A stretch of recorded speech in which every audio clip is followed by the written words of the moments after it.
had a chance to meet your new president. So I went by the neighborhood association last week, and I basically told him that I was going to try to control. So there'll be a new sergeant. It was nice to get in there and see everybody and names, faces, transitions, and consider that my home.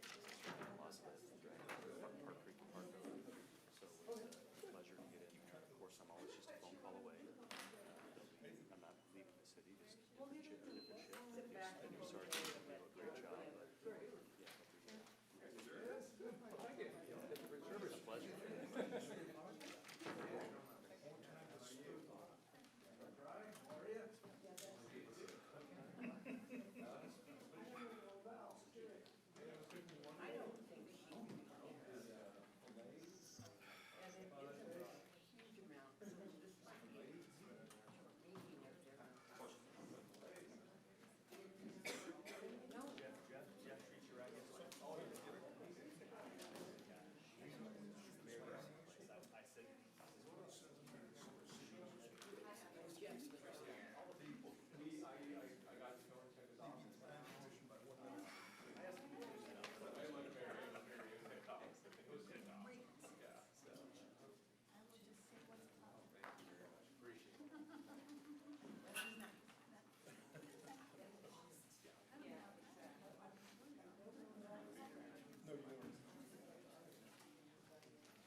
Ready when you are? Okay. All right. Welcome, everyone. It's June 22nd at 6:01 p.m. I'm going to call this meeting to order. And let's go ahead and, I don't think I have, there it is. Okay. So, Councilmember Taft, would you lead us in the flag salute, please? Absolutely, let's rise. I pledge allegiance to the flag of the United States of America and to the republic for which it stands, one nation, under God, indivisible, with liberty and justice for all.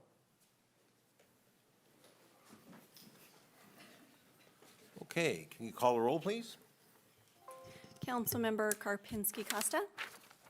Present. Councilmember Lopez Taft. Here.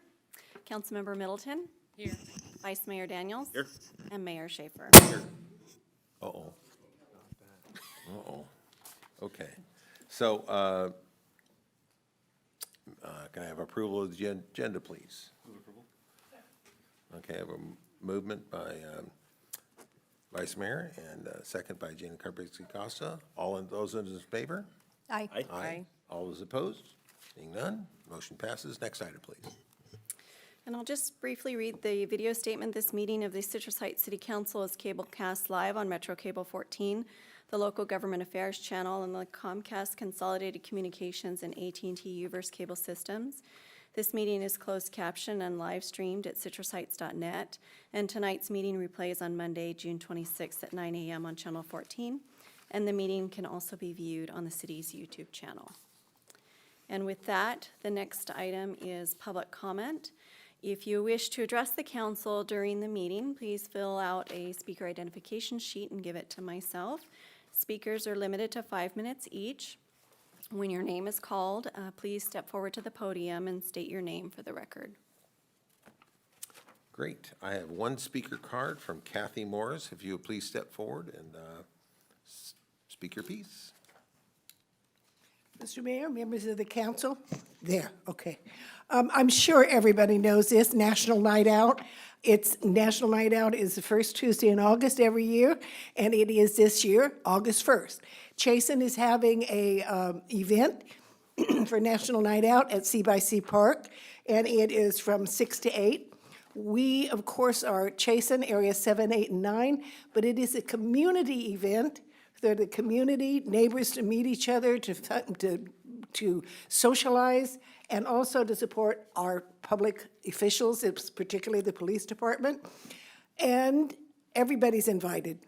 Yes, we are Area 7, 8, and 9. Yes, the park is in Area 8, but everybody's invited. We want to invite the entire community, certainly the board, the council, and all of our police force, and everybody who wants to come. Thank you. Thank you very much, Kathy. Look forward to that. All right. Any more public comment? Okay, seeing none, I have the next item, please. Oh, do we have any raised hands or any other statements? Okay, great. Next item, please. Next item is comments by council members and regional board updates. Okay, can we start with Councilmember Middleton?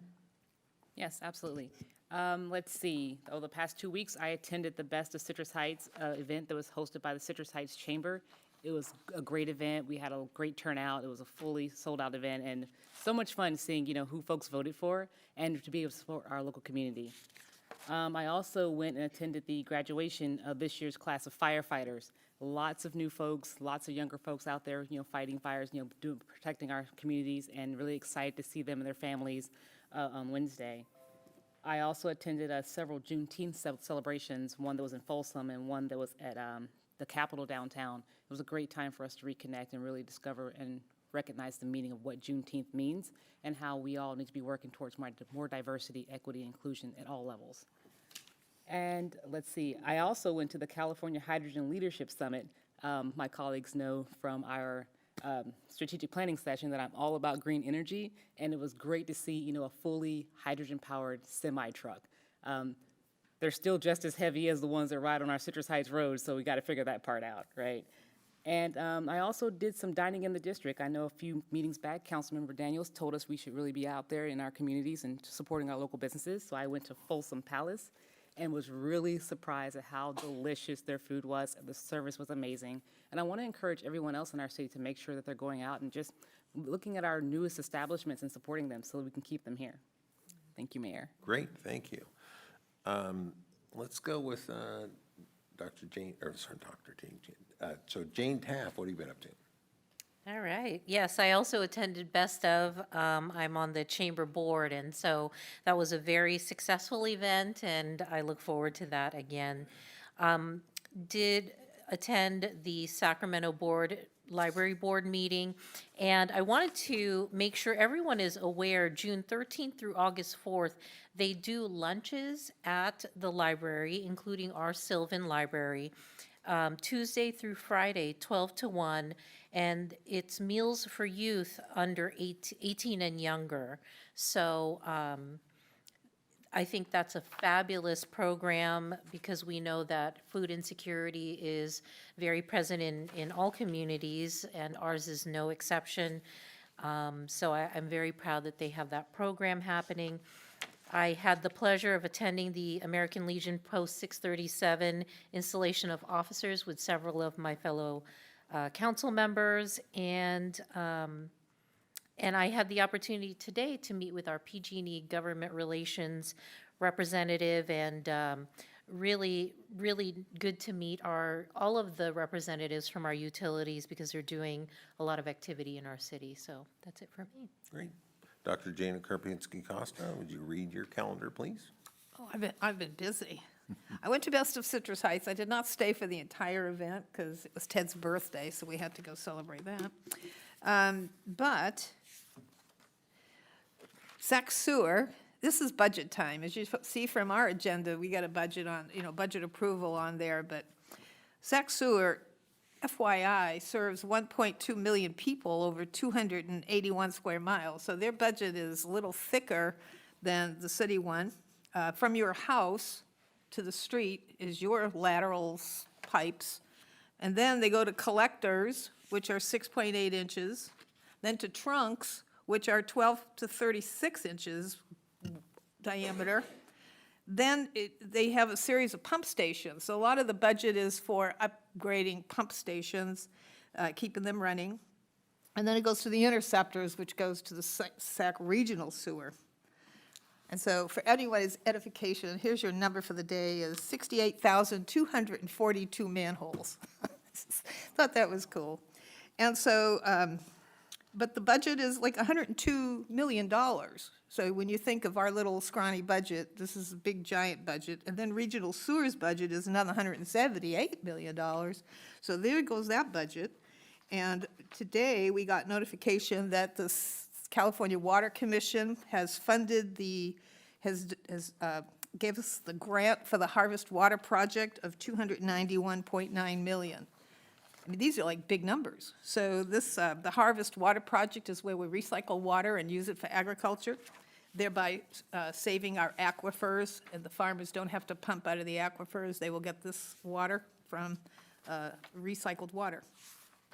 So the bad news is that even though there is no rate increase this year in the budget, we can anticipate next year a small increase, which isn't bad considering that they haven't raised the rates in many, many years. So we've had pretty stable rates. They keep the budget as best they can so that we don't have to raise rates. So I'm really proud of that district and everything they've accomplished.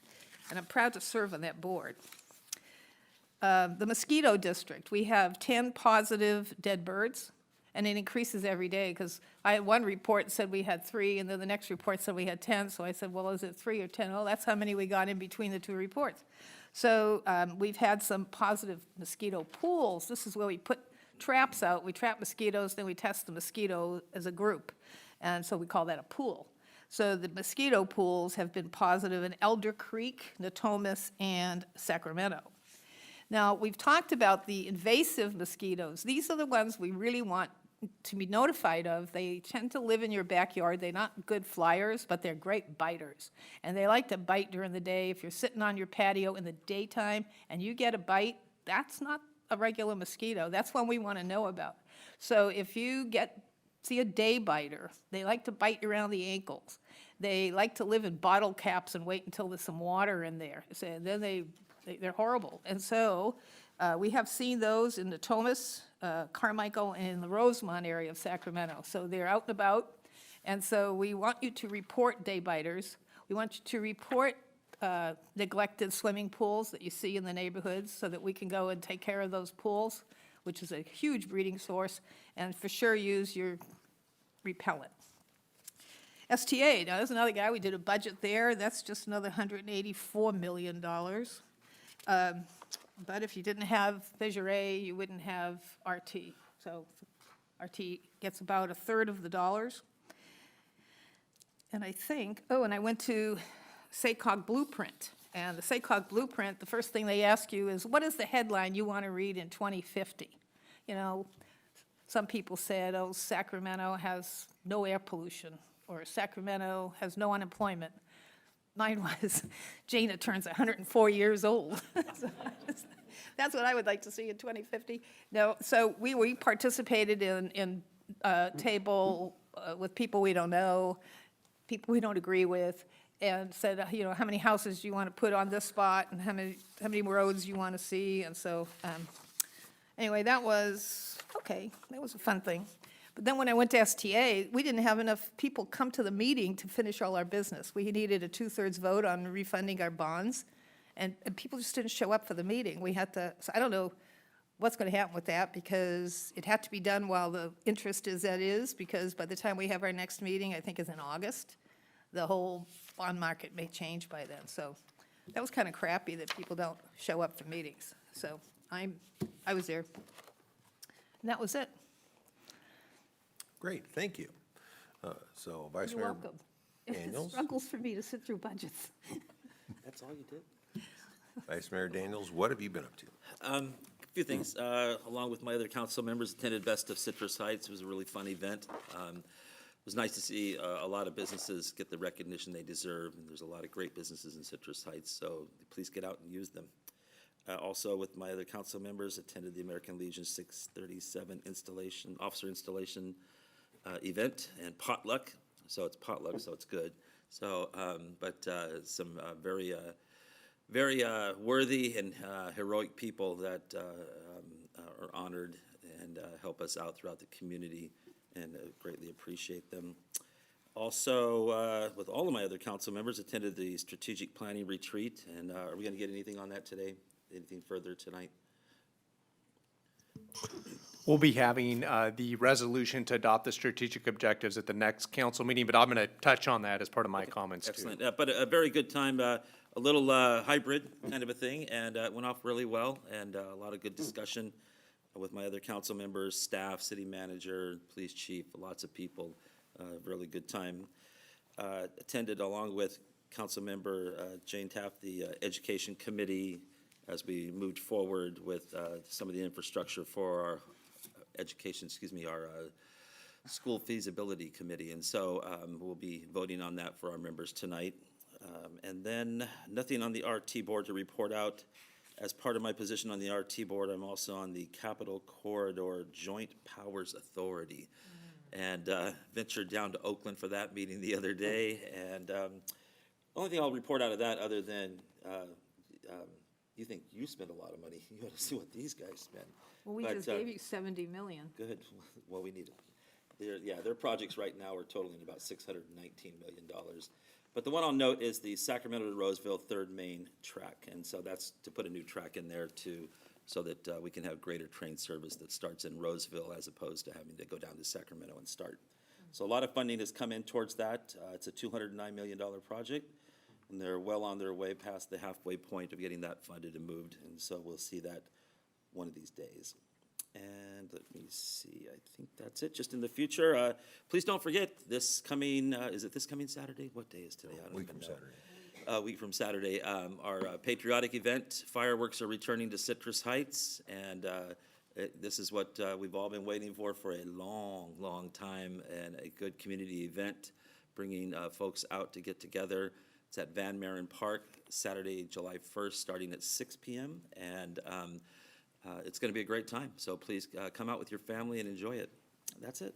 I might mention, Brett, that when RT gave their presentation, they had planned to cut some of the routing as part of their, and then they added it back in, some of the Citrus Heights and Antelope stops. So they were, the Smart Ride, they were cutting it, but when we bitched and moaned, they put some of it back in. So thanks to Mary and Regina for getting that back onto the program.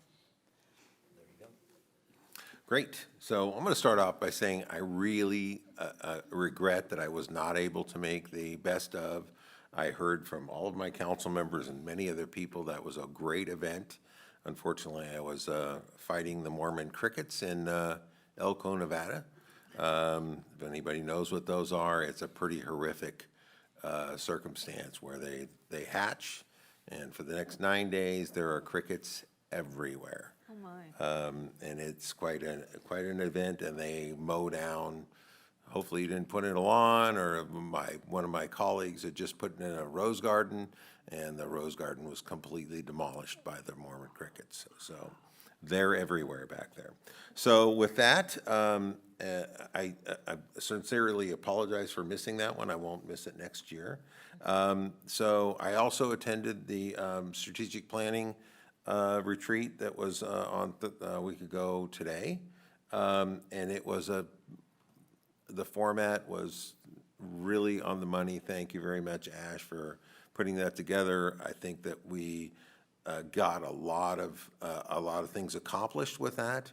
I think that our council members really got an opportunity to share, kind of what's on our minds and how we approach things. So it was incredibly helpful in a public setting, so it was really good. I also attended the Blueprint workshop that happened in Folsom at the Folsom Community Center. That was a interesting event on if you had to envision, what does our community look like? What does the region look like in 2050, 27 years in the future? I venture to say it's going to look very, very different and pretty unimaginable compared to what it is today. I think that I had the opportunity to talk with the city manager this morning about what that will mean, and I think my personal opinion is 27 years ago, we couldn't look back and recognize, it'd be much akin to what a young toddler might look at a phone booth and say, what is that? So I think that's kind of something that was interesting to envision what the future might bring. With that, I don't know, there's something else I wanted to mention, but I am looking forward to the patriotic event. I remembered what it was. So a couple of years ago, we did a sort of an emergency measure to go a long ways for outlawing fireworks, illegal fireworks. And I will say that from where I sit in my neck of the woods, I've heard 2 fireworks in the last 2 months. And they were both in recent days, and they were far away. I guess I had the luxury of one of my neighbors has moved out of the neighborhood.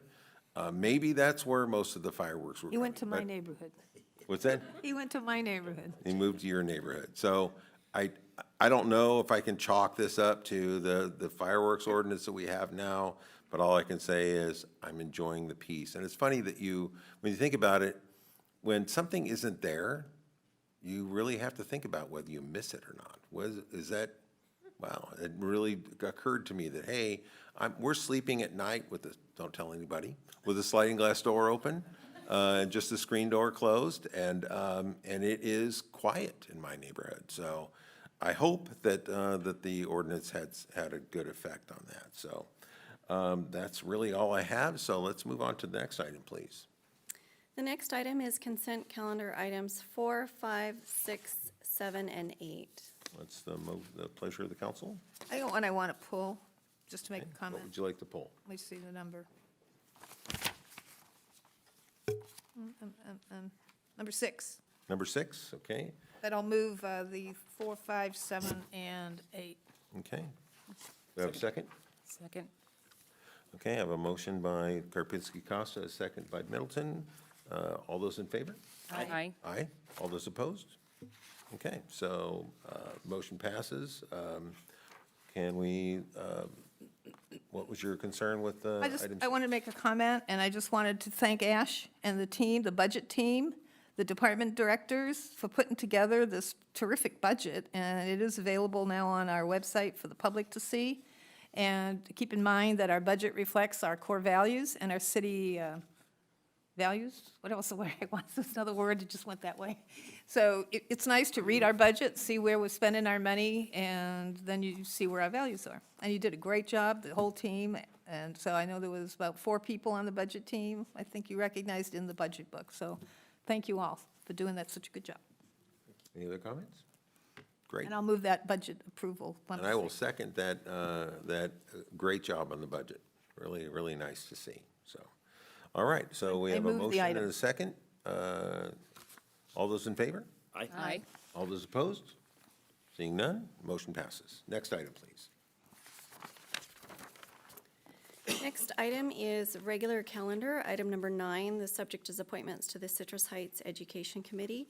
And the recommendation is to adopt a resolution appointing 7 members to the Citrus Heights Education Committee.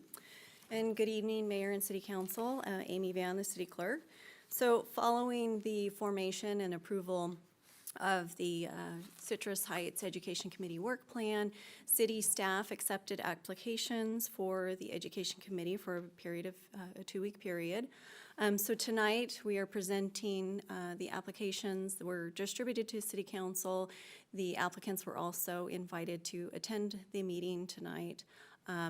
But with that, the recommendation is that each council member nominate an individual to sit on the committee. And then I will have a spreadsheet that the council can then each nominate 2 members for the at-large positions, and then we can kind of narrow it down from there, and then ask council to approve the resolution appointing the members to the Citrus Heights Education Committee. Great. So we start with nominations, correct? Well, we do have a public, Oh, a some public members of the comment? public, so if you wish to take So we those have a first. couple of speaker cards here. Let's go with, let's call to the podium Karen Mix. You'll have 5 minutes to say your piece. Okay, just checking. Good evening, Mr. Mayor and City Council members. My name is Karen Mix, and I have been a resident of Citrus Heights for about 18 years. And I just wanted to thank you for the invitation to come and speak here tonight. I am very interested in being part of the Educational Committee, as I feel like my background uniquely suits me for this position. I have been in education since about 1996 in a variety of different roles, from elementary school teacher and specialist to vice principal, principal, and superintendent. Now I get to work for the Small School Districts Association as a consultant and work with mostly small and rural school districts across Northern California, and that has been very exciting work. I have also worked in school districts very small, from 100 students all the way up to 40,000 students, and have been part of numerous different things such as districts merging, combining unique programs, lots of programs in and out of schools, starting things, ending things. So, and part of my role has always been providing solutions and looking for problems and providing solutions, which is how I was able to raise test scores in one of the schools where I was a principal. I've worked in a variety of different types of school districts as well, from Beverly Hills School District all the way to school districts that have had low socioeconomic status. And that has been a pleasure. Every single job has taught me things and has been a pleasure to be part of. And so I believe that all those skills will give me the unique talent of working with this team to look at and analyze data in order to see if Citrus Heights should make its own school district and be the Citrus Heights Unified School District, and welcome back some of the students that have left the community. So thank you for the opportunity. Thank you. Okay, next I have Tom Sheeler. Would you make your way to the podium, please? Mayor, council members, good evening.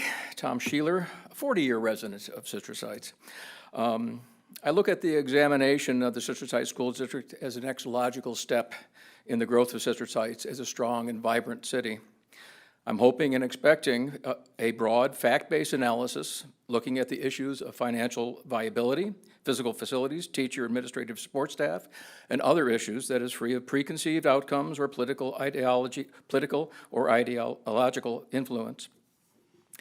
But whatever the outcome of the analysis, let us not overlook the fact that student success is dependent on more than just the students.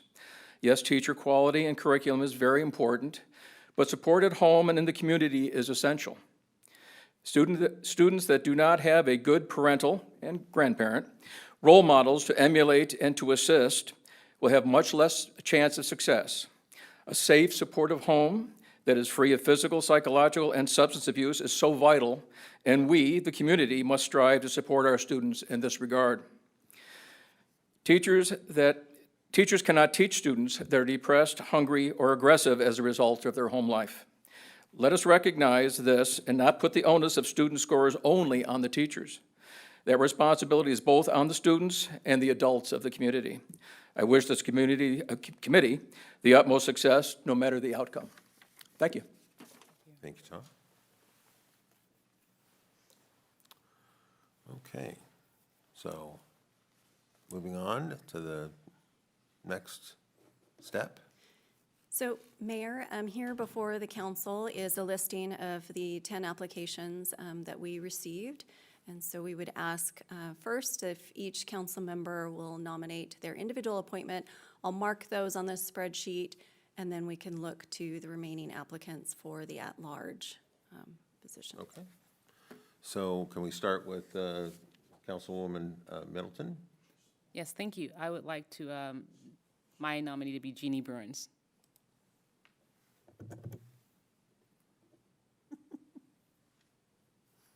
Okay. So let's go with, how about you, Jane? Who'd you like to nominate? I would like to nominate, and not because she spoke tonight, Karen Mix.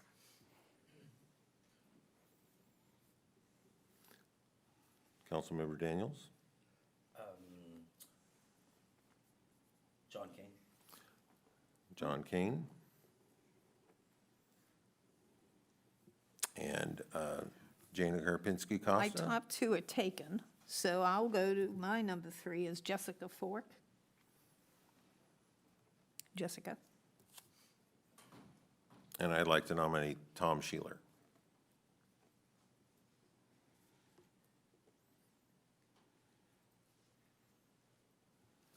Okay, so now we come down to nominations for the additional positions.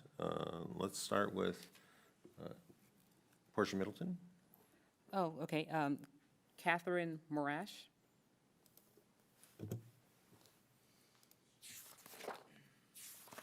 Let's go with Jane Taff.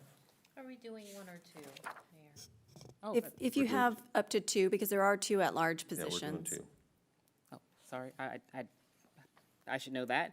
Laura Wilbur.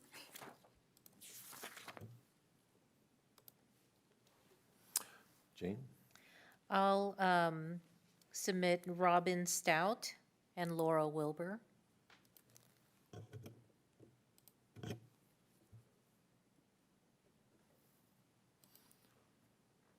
Dr. Jana?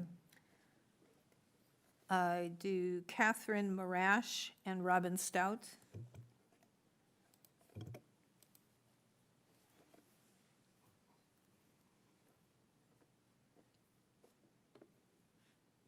Vice Mayor? Jim Remick and Robin Stout.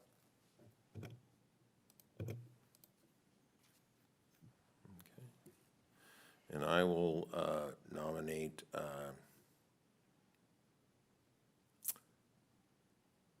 Trish Dawson and Robin Stout.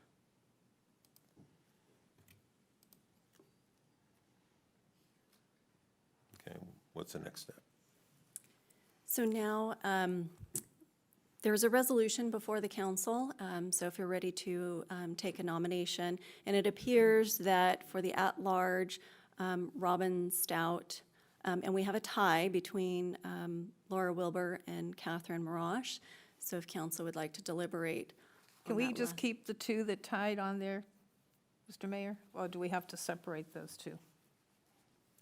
I think we just, Expand I think we, expand your committee by 1 member? no, No? no. All right. Got to pick one. Certainly, I'd like them to, now we go through the nomination process again based on those 2, correct? Well, there's a resolution that's being recommended that will encompass the council's individual appointments as well as the 2 at-large. Okay, So the motion can be the council's 5 appointments and then picking 2 of the at-large. So that's where we're at. Yeah. We have the two at-large people are tied, Correct, so we need to do a tiebreaker. correct. So of those two people, I'm going to ask for A nomination. nominations of those two, of one of those two people. So can we start with you, Portia? Which one of the two would you like to see? Catherine Marash. And Jane? I will go with Laura Wilbur. Jana? Catherine Marash. Vice Mayor? Wilbur. And I will also go with Wilbur.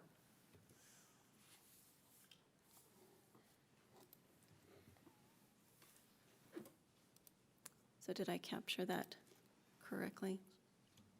It should be 3.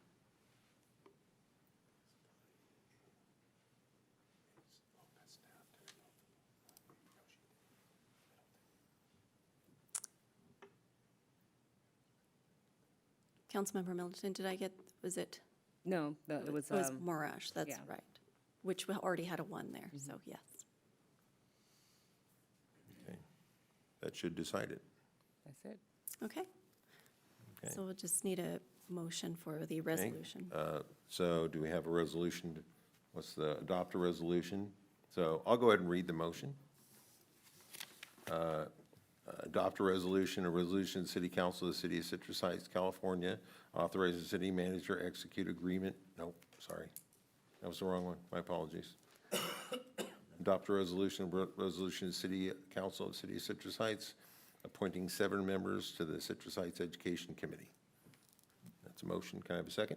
Second. All right, we have a motion and a second. All those in favor? Aye. Aye. Any opposed? Seeing none, motion passes. Next item, please.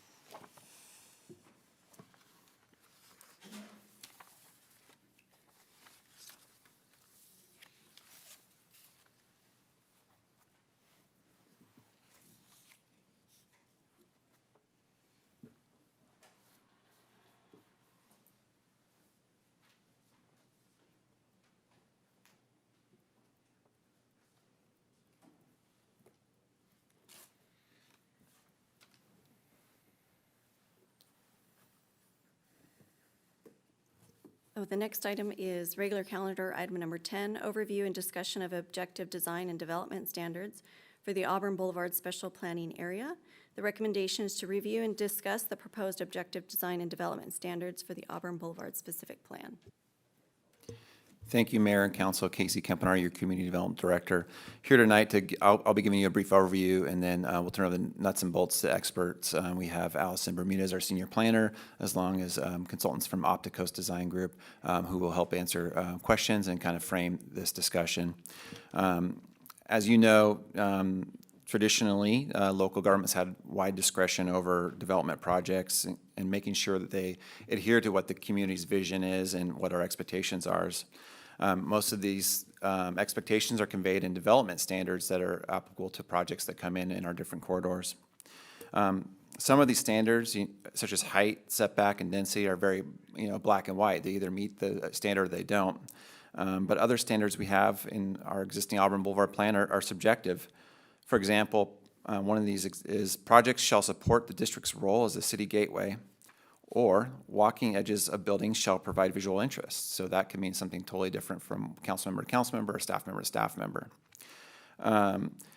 So as part of the state's efforts to kind of pull back local control from housing decisions, there's been a really big focus on taking away the subjectivity and prohibiting cities from denying projects based on subjective standards. As you know, last year, 40 laws were passed around housing reform, and really they were focused on accelerating housing and also incentivizing housing, and also limiting factors that some cities were using to slow down projects or not allow projects. So really, one of those big focuses has been on eliminating the ambiguity that's around our design standards, or just statewide design standards. And that really created this suite of laws that required these objective standards where there's no subjectivity, that anyone can make a determination whether it meets that standard or not. So luckily, although the legislature did pull back a lot of our local control, they didn't say exactly how to do that. So we have some ability to tailor our standards to make sure they meet our existing standards. So we already have design standards in the Boulevard Plan. We just need to convert them to be objective. So that's kind of what the crux of what we're getting at tonight, is making sure that we're transitioning these long-standing standards that have been in the Boulevard Plan since it was adopted in 2005, and we're converting them to objective. And that's why we have Opticos Design Group here to help us do that work of translating something that's really loose into something that's really has a fine point on it. Absent these changes, if we were to get an application today for one of these state housing laws that are intended to accelerate housing, we would only be able to apply our existing standards that are objective. So those are generally height, setback, intensity, so density. But anything else that really makes a difference in how a building looks, if you just apply those, you get this big ugly block, right? If you wanted to have more subjective standards that talked about things that make a difference in how a building looks, such as massing or articulation, we would not be able to apply those. So a developer could come in with a really ugly building, and we would be generally prohibited from denying that project no matter how it appeared. So it's really important that we have some standards so we can continue to, if we do get these applications, they still adhere to what our expectations are for the community. And it's really important to get this started sooner rather than later. Rancho Cordova, Davis, Elk Grove, Folsom are all seeing these type of applications coming in. It's just a matter of time before we see one too. As the council's seen, Elk Grove is actually being sued right now by a developer and the state. And one of the premises of their lawsuit, it has to do with the objective standards. So it's really important, and it's a real world thing that's happening. One final note, we have generally, or oftentimes, to the council's chagrin, we've seen these state mandates come in without a funding source. For once, we do have some grant funding that's specifically allocated for housing-related efforts. So we were lucky to get a LEAP grant, which is local early action planning. But we're on the tail end of that, and we need to expend that and wrap this project up by September. So there is a definite urgency to get this adopted, and that's why we're here tonight. So next steps are, these are specific to Auburn Boulevard, just the function of the way the grant worked out. But we also need to bring this back to the council as a citywide policy, so it applies to elsewhere in the city, because now housing is allowed in any zone as a result of the state's efforts.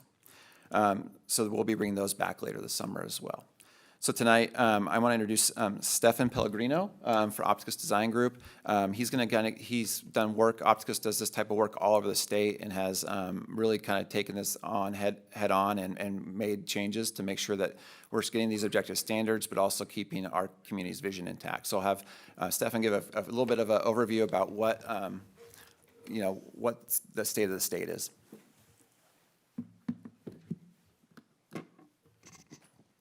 Thank you, Casey. Good evening, Mayor Schaefer, Vice Mayor Daniels, and members of the council, and thank you for hosting us tonight. I'm Stefan Pellegrini. I'm a principal with Opticos Design. I'm a planner and an architect, and we've been working closely with staff on the objective design standards.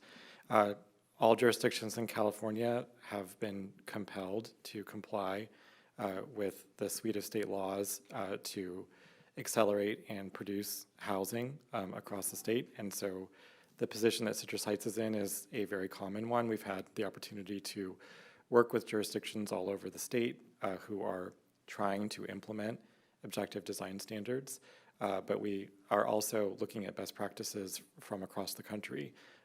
Many cities and other states as well are dealing with housing issues and state laws that are being passed elsewhere. We are seeing similar trends occur. It's very good that the work that you are doing is helping to sort of stay ahead of the curve of state law and help to maintain local control around the sort of form and character of what gets built in Citrus Heights. And I would say that it's important to think about how the objective standards can actually provide a balance. They can provide an avenue for predictive development that's predictable, but it also needs to be provide a degree of flexibility for developers and applicants so that you can get different outcomes, architectural diversity, and also applicants can actually produce something that is feasible from a development standpoint and also constructible. And so we look for that balance in the standards that we write. The information in the Auburn Boulevard specific plan was a great start, but to Casey's point, we needed to actually bring other things that actually were not objective to the standpoint of being objective. And we feel sort of good about the position that we're in, that you'll sort of learn tonight as Caroline, my associate, will review the work that we've done to date. The last thing I still will mention is that state law has been sort of an evolving factor in this. This is also a common situation where cities are adopting objective design standards. State law then compels them to expand the geography or apply those objective design standards to other parts of the city. And so there is an opportunity here to continue this work beyond the Auburn Boulevard specific plan and apply it to the other commercial corridors in the community. And we're seeing a lot of other cities take this incremental approach in response to state law. So I look forward to your questions tonight and furthering this discussion with you. Thank you. Good evening, Council. Allison Bermudez with the Planning Division tonight, along with Caroline. And we've been working on this project together to bring these standards to you. So we're pleasurable to be here to present and discuss with you what our objective design standards are and how they will intermix with the current Boulevard plan. Earlier, when this project started, we called it Retail for Rooftop, so I just left that reference on there. So it kind of, you'd say, oh yeah, well, I remember talking about that a while ago. So this is that program. So tonight, we're going to briefly touch on the outreach that we've done. We started this project last year and what we've done to date. And then we'll get a little bit deep dive into what are objective design standards. Casey and Stefan gave you a great overview, but we'll dive a little bit into what they are and what's their purpose. And we'll give, Caroline will walk through the booklet overview of how the booklet is going to be laid out and what it will contain, and then we'll talk about the next steps. So this project, as I mentioned, started last year. April, we started with a workshop. We had 3 property owners of Auburn Boulevard properties that we thought could potentially redevelop into housing. So we selected those property owners. We met with them in a group setting, provided them a variety of options. If, your site redeveloped, here are some things that could happen. What do you like? What do you don't, what do you dislike? Parking, articulation, things like that. And it was a great work session that we had with them. They gave a lot of feedback, and then their comments were incorporated into the booklet. We also set up a web page so the public would know what we were doing, especially future developers. We wanted them to be able to follow our progress. So if they were considering a project on Auburn Boulevard, nothing would be a surprise. So they've been able to kind of follow the project along. There's been a few newspaper articles that have came out on it, a few stories about what we've been doing. And then in March, we did present this to the Planning Commission, so they have reviewed it as well. So let's talk about what are objective design standards. And Casey gave a great overview, but this is right out of the government code. It is part of the government code. And basically it says something that there's no personal judgment or subjective subjective judgment. So it's very clear, it's written, it's precise, and we're going to interpret it the same way. So that's how they define what are objective design Allison, a question? standards. Yes. Why did they put the word in public official? I mean, it's, Why? I don't know. But what it means is you're going to interpret this standard the same way Means you have as no your other council member would. So public official, staff member, anybody could interpret the standard the same. so it's broad, it's very broad. It's very specific. So the Okay, standard's I'm very hav- specific. When I read it at first, I thought it meant more towards us. Oh, up people, here, I'll get you. as opposed to staff. But you're saying it encompasses everybody. So everybody, a developer, public, staff member, anyone can interpret it the same. All right, and what's their purpose? As we talked about, they really are a tool. They were started to streamline applications. We've all heard of the applications that will come in and be submitted to a jurisdiction, and they sit for months and months and sometimes years, and they don't progress.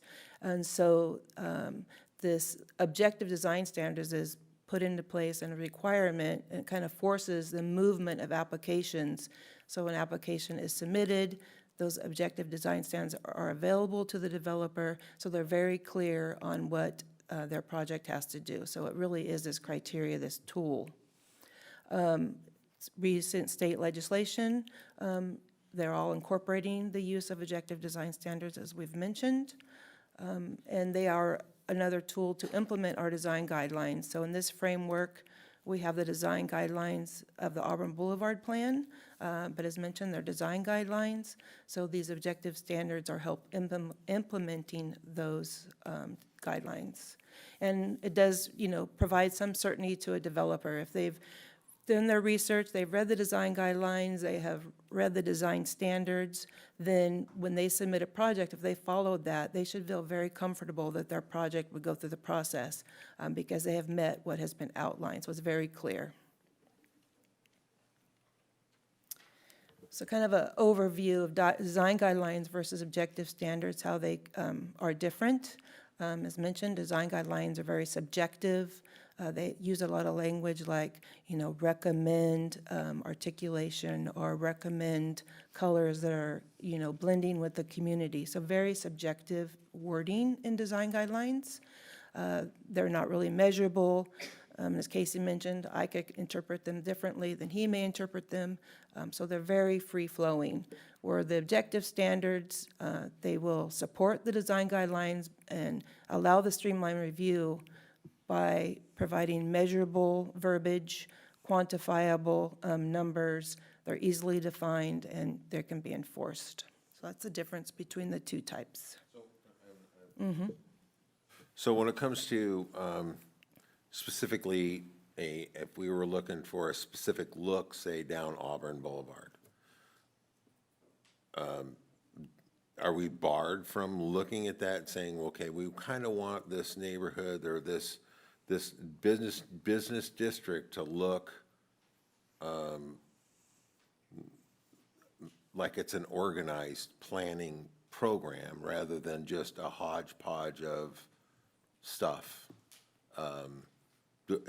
Are we, when we're committing to this, are we saying that we can't have it look a specific way? We can have the guideline, or the standards have measurable standards in them, but there also is room for uniqueness and ability. So it doesn't force them to do it a certain way, but if they are going to do it, then they have to meet these standards. Can you explain it better?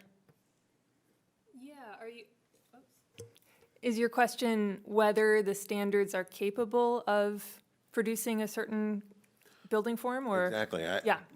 When I look at this and I say, okay, well, if a developer comes in and they say, well, we want to build it like this, but it's out of character for the rest of the entire district, do we have the ability to say, no, we really want the district to have a certain atmosphere, so a certain particular type of way that we want the district to look, so that it is inviting, or whatever we, when it comes down to that, when we're designing that particular district, that we have a way that we want this to look, rather than just having somebody come in and say, well, I like this design. Yes. And it just doesn't look like there was any planning involved. Yeah, absolutely. So that's kind of I guess the short answer is yes, you can do that, but only if you have the objective standards in place. And so the goal, and I'll get into this in a bit, but the goal is to basically create those objective standards so that you do have the teeth to do that. So you can be subjectively objective. There you go. If I might, just to clarify, this only applies to housing projects too, so commercial projects would still follow the existing design guidelines, which do have some general parameters around, what look should be, but we're not like a, maybe like a Santa Barbara, you have to have red tile roofs. We've never been that specific. And so I think our what the objective standards do is, again, bring those subjective standards This is to our. only regarding housing, but we're talking about primarily, right now, Auburn Boulevard It's commercial, correct. is a commercial zone. Yeah, Right. but they can come in on any commercial zone and stick housing without being rezoned. That's correct. Yeah, I believe it was AB6 basically said that housing can go on any, But our plan only has housing in a certain spot, right? Not down all the way down the boulevard, well, our plan. the plan, yes, does, but the state law, I think is Right, could make it AB6, any could be any lot, Housing anywhere. front to back, right? Correct. Yeah. Thanks, Casey. Okay. So some of the tools that are used to create these objective design standards are really counts and measurements. So we include a lot of height, distances, setbacks. So things can be counted, they can be measured, those are objective. Ratios, we talk about roof pitch, you have a 412 pitch, you can have different roof pitches, so they're very measurable and quantifiable. We provide checklists of applications, saying this is what your application submitted needs to include. We can do scorecards, and so there's other performance measures and benchmarks used. So that helps an applicant and a developer when they submit. They can submit an application that meets all these measurements, and it helps that streamlined process because we are obligated under much of the legislation to process applications in certain timeframes. And so it's really beneficial if that application is meeting all the marks. The checklists really help the applicant as well as staff that our applications that we received are complete. It helps us keep on our required timelines.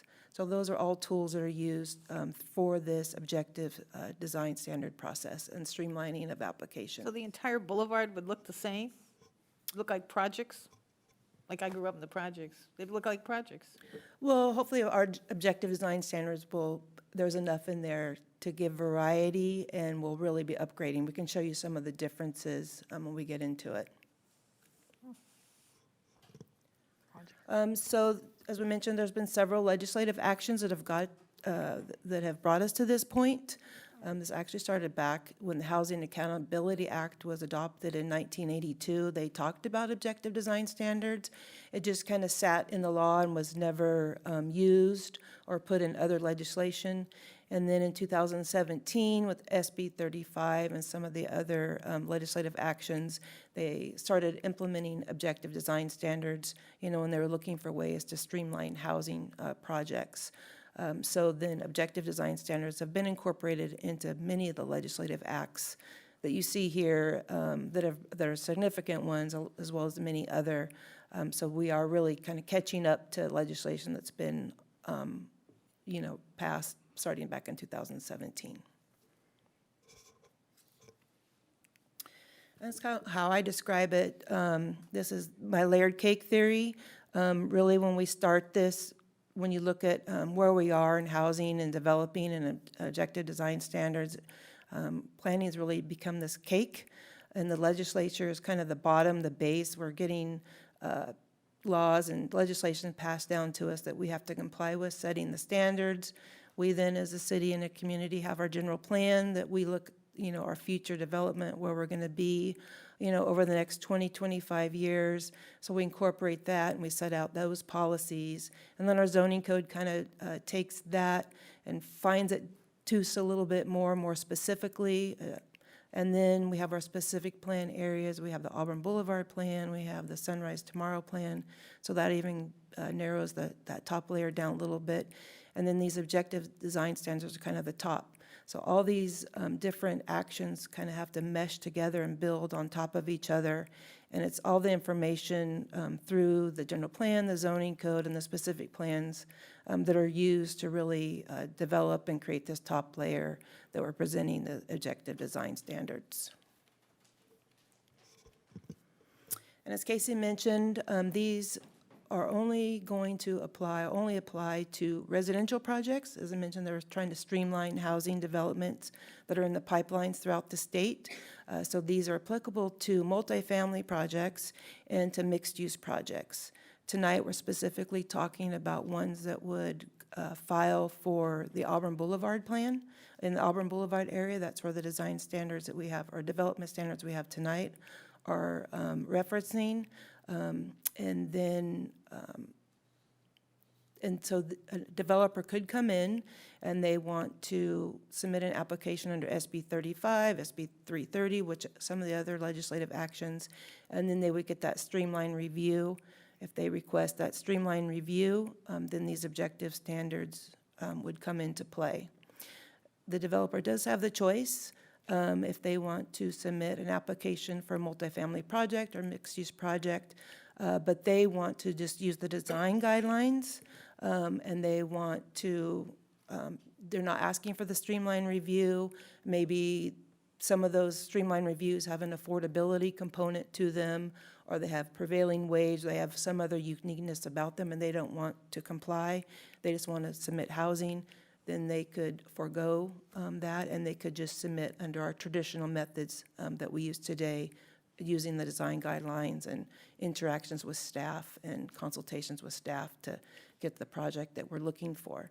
So those are kind of two differences of how development on Auburn Boulevard for residential could come about. And as Casey mentioned, you know, this does not apply to commercial projects, so we're only talking residential. So many of the legislation that passed for that streamline review really allowed the project to be processed ministerially instead of through discretionary review. And so a ministerial project would be a project that is submitted, reviewed by staff, it's reviewed against objective design standards. If it meets all those, then it's basically stamped approved, and it moves on to the building department or whatever the next steps would be, that it would receive its entitlements. There would be no public hearing, there may not be any actions before the Planning Commission or the City Council. It's done at a ministerial level. That's why those objective standards are very important. If the project is discretionary, that means it would go through staff review and would come through the traditional hearing process. So those are the two types of processes that could occur with the project. And we're going to talk about this a little bit more, but this might answer some of the questions that you had. But just to give you an overview, if you look at this slide, the picture on the left is the Boulevard plan. So if you if we had a housing project come in today and they wanted to file an application using one of those legislative actions, the streamline review, the ministerial approval, then we could only apply our defined objective standards that are in the Boulevard plan today. So taking what's in there that we can consider objective standards, you would get a project that looks like what's on the left, because the design guidelines have very few objective standards. So what we're getting at now with adopting this more expanded objective design standards, we could require the project on the right. So we're going to get more articulation, we're going to get second-story balconies, we're going to get some porches pop out. So it's quite a bit different project, considering that they're both using objective design standards, but one is using the current ones that are found in the plan, which we would be held to, and then the one on the right using the ones that we're proposing. So that kind of gives you a framework of what the booklet could do. So now I'm going to turn over to Caroline, who has worked on most of the booklet details, and she'll walk through what will be in there.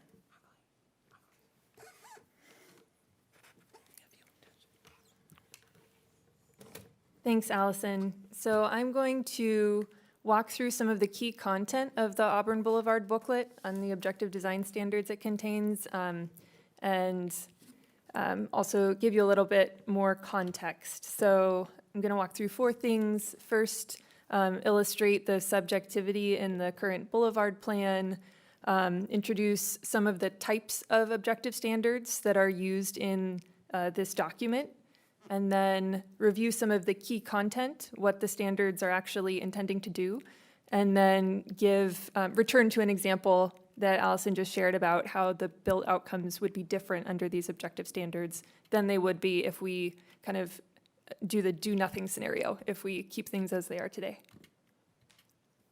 So first, just to, again, reiterate some of what's been said about the Boulevard Plan, and I want to start by kind of offering a word in defense of the Boulevard Plan. It's a great document. It was produced through a robust community process, and it did what it intended to do. You know, it presents a vision for a pedestrian-oriented, kind of human-scaled environment that nevertheless envisions new development along Auburn Boulevard.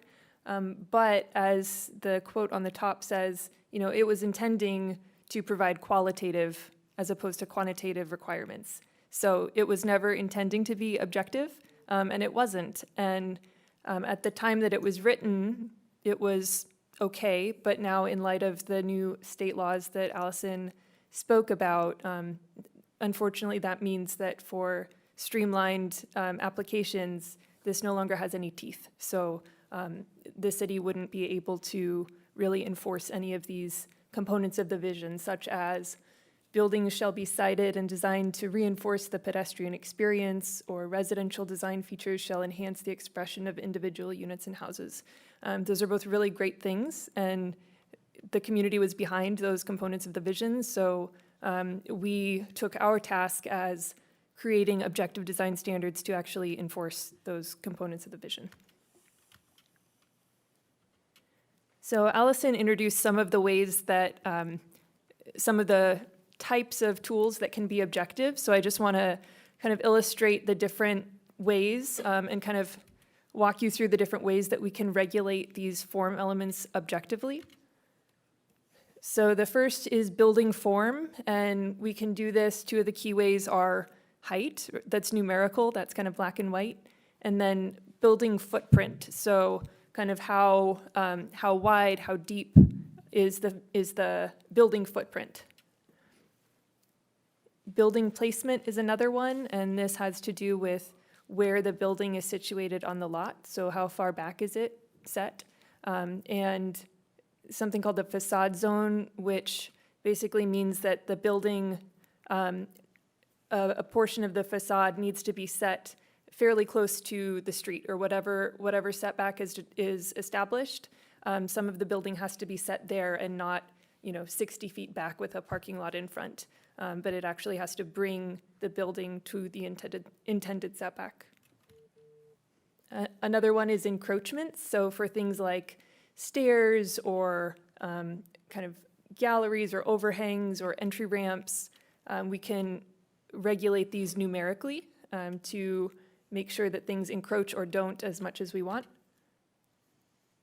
Parking placement, location of driveways, screening, these are all things that can be regulated numerically and objectively. And then frontages. Frontages are those elements on the ground floor in the front of the building facing the sidewalk or the public realm that pedestrians interact with, things like porches or storefronts.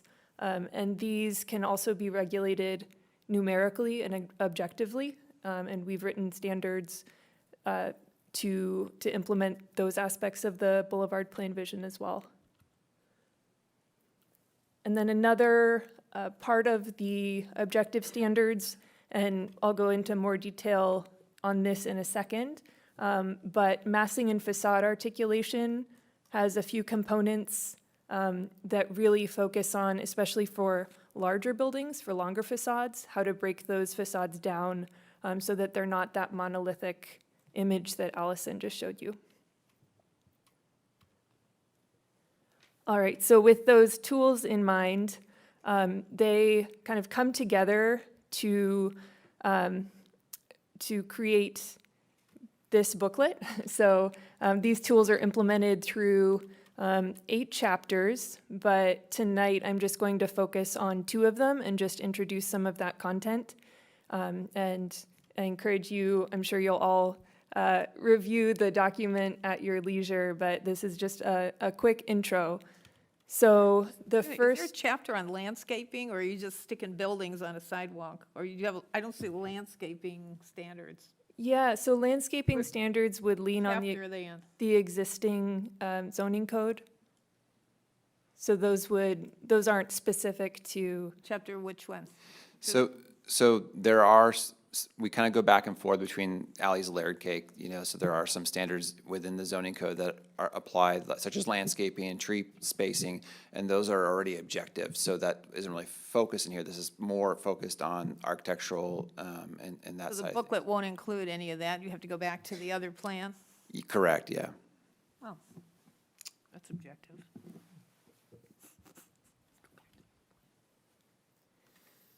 so the objective design standards include 2 different zones.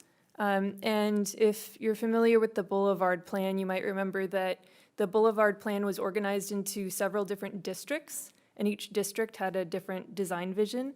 So similarly, this objective design standards booklet has identified a few different types of environments, right? Auburn Boulevard is quite a long corridor, so to the earlier question, the vision is not that it will all look the same. So the purple spots on the map are what are envisioned as kind of a Main Street environment.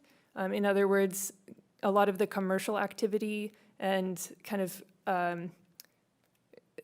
commercial activity, and I'll illustrate later what kind of a Main Street environment, what we mean when we say that, but those would be the centers of that commercial activity, whereas the yellow parts of the map, those stretches between the Gateway Commercial Center and Rush Park and Sylvan Corners, those already today tend to have smaller lots, kind of house scale buildings, and that kind of more residential character would be preserved.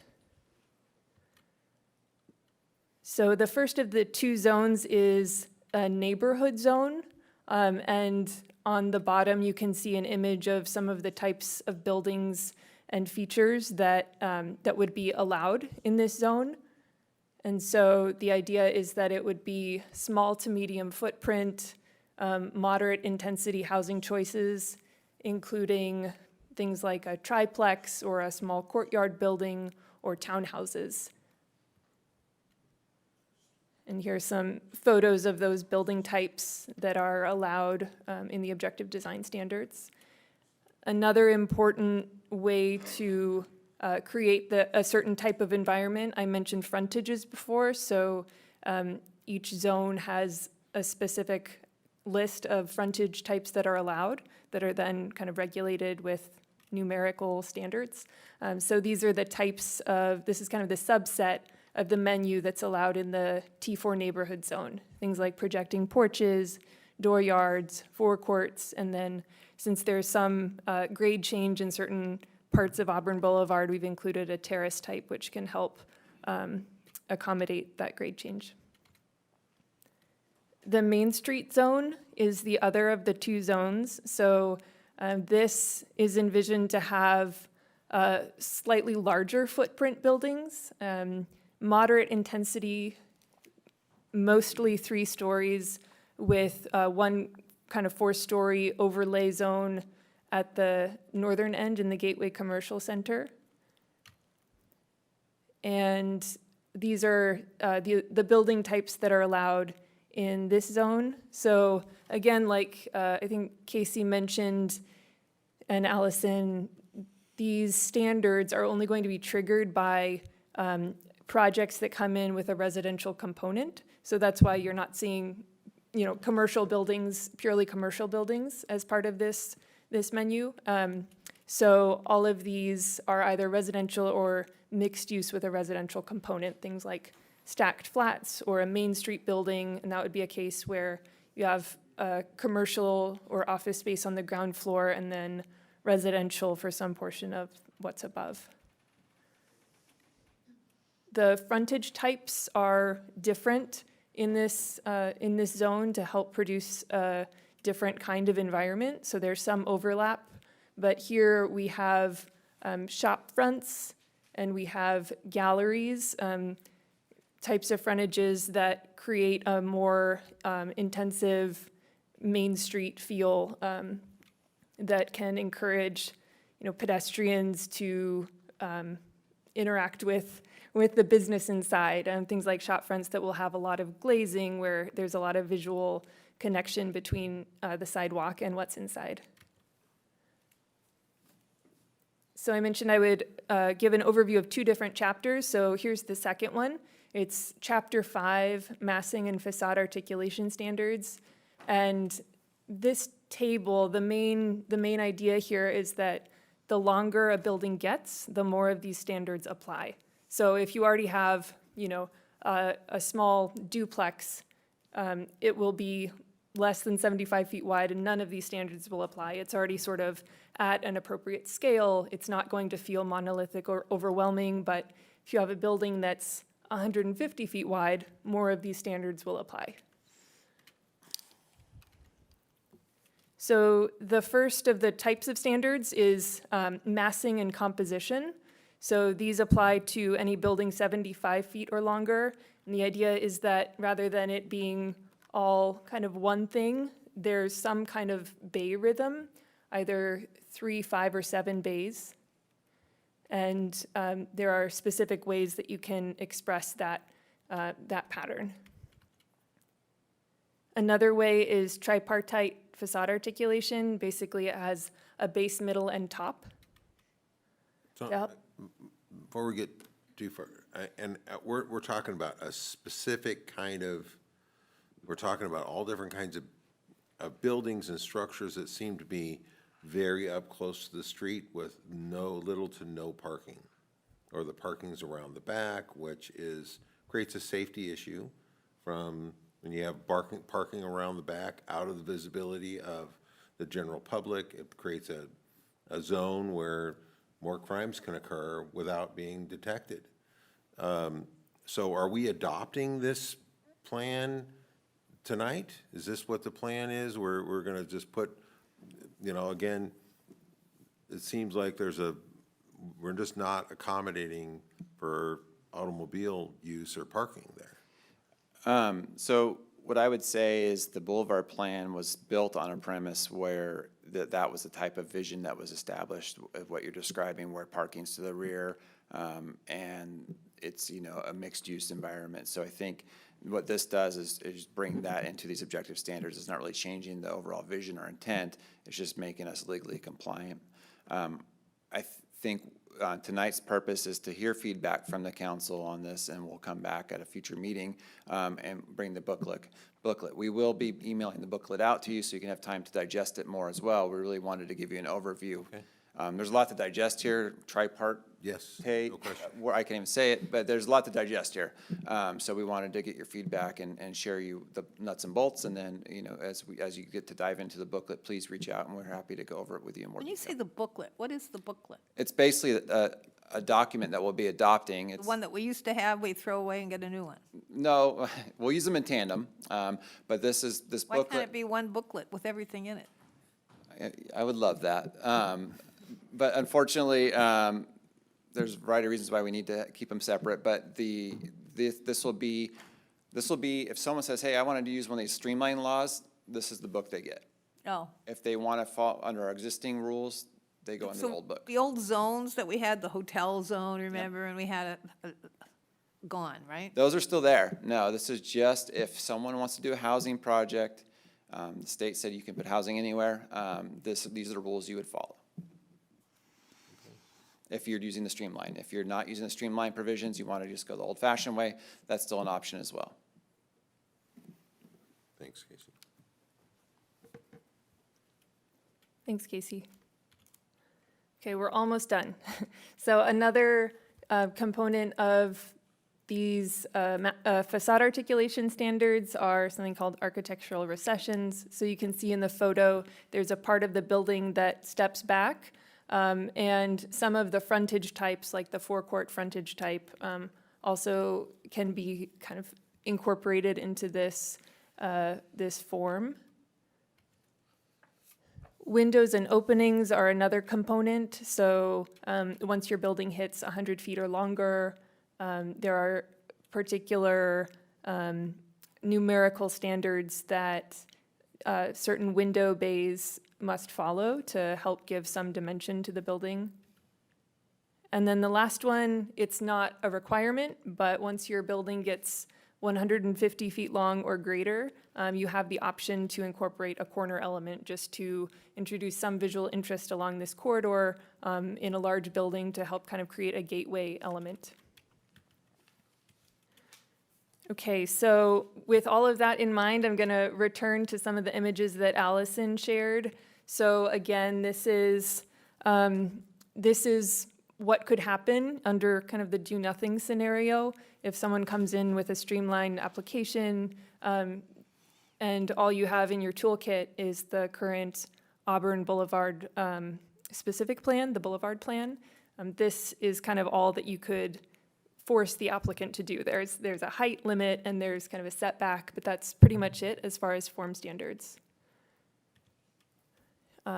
This model was basically taking that previous image and simply applying the objective standards that are in this new booklet. So you have things like the building length is limited, you have certain frontage types that are required, you have insets and projections, and, oh, there are a couple, okay, yeah, that's it. So, yeah, I think that's it. Yeah, go for it, Allison. All right, so how's that for a mouthful? It's a lot, huh? It's a lot to choose. So thank you for giving us the time to walk through this to kind of set the stage for, you know, what's to come. As mentioned, this is going to be coming back before you at the next meeting or two for formal adoption, and sharing of the booklet will come. But I really wanted to kind of put it out there, what we've been working on, where we're at, why we're doing this, and to kind of get any early feedback. We will take any comments that you have, work them into the final product, and hopefully be back to you on July 13th for adoption. As mentioned, this is not, if we get an application in tomorrow, we're kind of in a spot where we don't have our toolkit complete and full. So we do want to get this complete and filled up.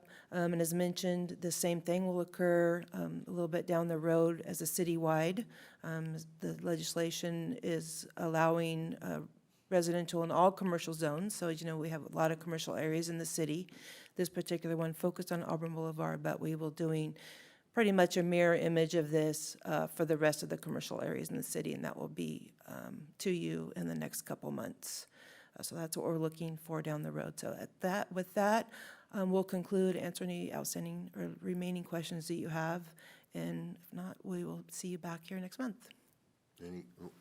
Any questions or clarifications from council? No, not for you. Jane? No? Jana? Right. So I have some real deep concerns for a couple of things. The first one is that, you know, we're the most densely populated area in the Sacramento region. I shouldn't say these words, but the truth is we don't need more people living in Citrus Heights. That's the bottom line. And so we have to do certain things and certain things we don't have to do. So I just want to get some clarification. Are we required to allow buildings higher than 2 levels, 2 stories?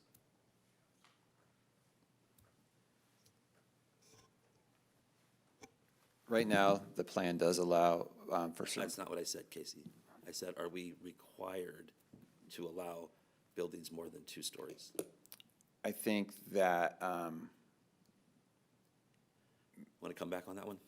I'll think about it, but I mean, so I would just want to caution, so the state did say you have objective standards. They didn't say you could do whatever you want with them. So what the state's lens, putting my state hat on, was you don't want to make it so development's not feasible, or not, it doesn't pencil out. So I would be a little bit worried about that, but that's something, I mean, I think we do have a little bit of discretion there. I think we'd have to be pretty careful about that. Okay, so I would certainly support a restriction on 2 levels. Again, when I think about Auburn Boulevard and I think about, multi-level buildings and just more and more and more, we got the houses that are coming in on the Sylvan project soon.